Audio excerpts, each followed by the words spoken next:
So it's time for another edition of WWE SmackDown on July 19th, 2024, coming from CHI Health Center in Omaha, Nebraska. The show started with undisputed WWE champion Cody Rhodes coming out to the ring to a huge pop, to a loud pop from the fans in attendance. Cody said that he has the privilege of calling Randy Orton both a friend and a mentor, and then credited him for helping him become the undisputed WWE champion. Cody wasn't happy with Randy Orton being attacked with the Bloodline and called Randy Orton his family and his brother. Cody then said that he's looking forward to his undisputed WWE title match against Solo Sikoa at the biggest party of the summer, SummerSlam 2024. Cody was then interrupted by A-Town Down Under, who made their way out. Shortly after, a brawl broke out between Cody Rhodes and Theory and Waller. But the numbers game proved to be too big for Cody Rhodes. Boxer Terence Crawford, who was in the audience, handed Cody Rhodes a chair. The American Nightmare then hit Grayson Waller with the chair and used it to land a disaster kick on Austin Theory. Cody then headed backstage and requested SmackDown GM Nick Aldis for a 2-on-1 handicap match against Austin Theory and Grayson Waller. Aldis agreed with him, but told Cody Rhodes that he needed to find a tag team partner. Then we had a singles match between Carmelo Hayes and Andrade. The action-paced, fast-paced match ended with Andrade delivering the message to Carmelo Hayes for the big win. This was a huge win for Andrade because Carmelo is one of the biggest rising stars in WWE at the moment. Bayley and Nia Jax are all set to compete for Bayley's WWE Women's title at SummerSlam in a few days. The two female stars sat down tonight on SmackDown with each other via satellite. Nia Jax declared that she would dethrone Bayley on August 3 and put her out of her misery. Bayley then called Nia Jax reckless and said she is big and clumsy. The segment ended with Nia Jax storming off in an angry manner. Backstage, Jade Cargill and Bianca Belair got into a verbal confrontation with Chelsea Green and Piper Niven. It led to a singles match between Bianca Belair and Chelsea Green, with Jade Cargill and Piper Niven respectively being on their tag team partners' side. The match wasn't too long. It ended with Bianca Belair getting Green on her shoulders and looking to land KOD, but Green escaped and rolled up Belair. Belair then reversed the fall for the big win.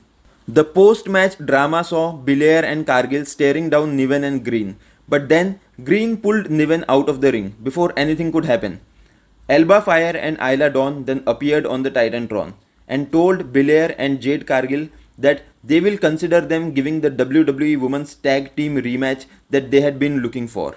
A huge SummerSlam match, a huge championship match at the biggest party of the summer was made official on tonight's edition of SmackDown. Logan Paul will defend his United States Championship against LA Knight at SummerSlam 2024. Nick Aldis officiated the signing between Logan Paul and LA Knight tonight on SmackDown. Knight said that while Paul thought no reason he should face him, he's owned and cooked him every time they've come face to face.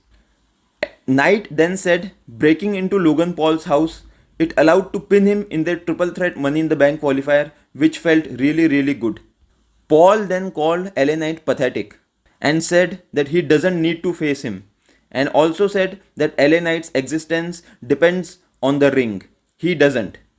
He also said LA Knight is a gym bro with a spray tan and a catchphrase pretending to be The Rock.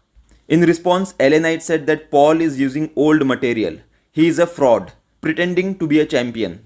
A brawl almost ensued between the two megastars, but Nick Aldis prevented it from happening. Logan Paul exited the ring but slid back inside and began brawling with LA Knight. Knight looked to land BFT on Paul, but Paul slid out of the ring before he could. Then we had a singles match between Tiffany Stratton and Michin. Before the match, a short vignette featuring Tiffany Stratton as Money in the Bank, Miss Money in the Bank winner was shown on WWE SmackDown. So the match began with Nia Jax being on Tiffany Stratton's side. The ending moments of the match saw Bayley coming out. She destroyed Tiffany Stratton's Money in the Bank contract at ringside. This interference led to Michin pinning Tiffany Stratton for one of the biggest wins of her career. Tiffany Stratton was irate. She was beyond angry over Bayley destroying her Money in the Bank briefcase and losing in a singles match to Michin. And now it was time for the main event of the night.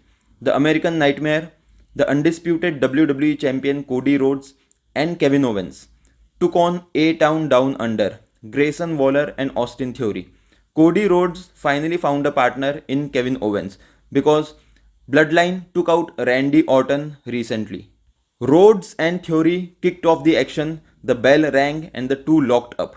Moments later, Rhodes sent Waller crashing into the top turnbuckle face first. Owens tagged in and fired off right hands and stomps on Waller. Theory delivered a backbreaker to Owens and Waller followed it up with an elbow drop off the middle rope. The final moments of the match saw Rhodes almost sending Theory crashing into Waller and Waller looking to land a jumping knee on him. Rhodes moved out of the way and Waller almost hit Austin Theory. Owens then delivered a stunner to Grayson Waller and Cody Rhodes delivered crossroads to Austin Theory for the big tag team match win. But the drama hadn't ended one bit. After the match, the Bloodline came out. Solo Sikoa, Tama Tonga and Tonga Loa made their way down to the ring, but Jacob Fatu was nowhere to be seen. Rhodes delivered a top suicide dive to Tonga and Sikoa as Loa got Owens up on his shoulders. Kevin Owens escaped and Rhodes sent Sikoa's face bouncing off the announce desk. He and Owens then looked to send Sikoa crashing through it, but suddenly Jacob Fatu came out of nowhere and blindsided them. He delivered a super kick to Kevin Owens and fired off headbutts on him in the ring, then delivered a series of hip attacks to him as Sikoa and Tonga forced Cody Rhodes to watch by holding him in his place. This was similar to how Solo Sikoa made Cody Rhodes watch Randy Orton being attacked by him and the Bloodline. Jacob Fatu then landed a headbutt on Kevin Owens off the top rope, and the Bloodline then sent Cody Rhodes crashing through the announce desk with a huge triple power bomb. This was the same triple power bomb that ended Randy Orton a few days ago. The Bloodline then put a chair around Kevin Owens' throat. They were yet to be done with the babyfaces. The Bloodline then sent Kevin Owens crashing into the ring post and then stood tall while holding up the one symbol as the show went off the air. Again, the Bloodline stood tall with their fingers up in the air as WWE SmackDown went off the air. Cody Rhodes will look to retain his undisputed WWE Championship against the new tribal chief, the Bloodline's leader, Solo Sikoa, when they finally meet in what could probably be the main event of the biggest party of the summer, SummerSlam 2024. So yeah, this was it for tonight's edition of SmackDown. Let me know in the comments below if you liked tonight's edition of the Blue Brand.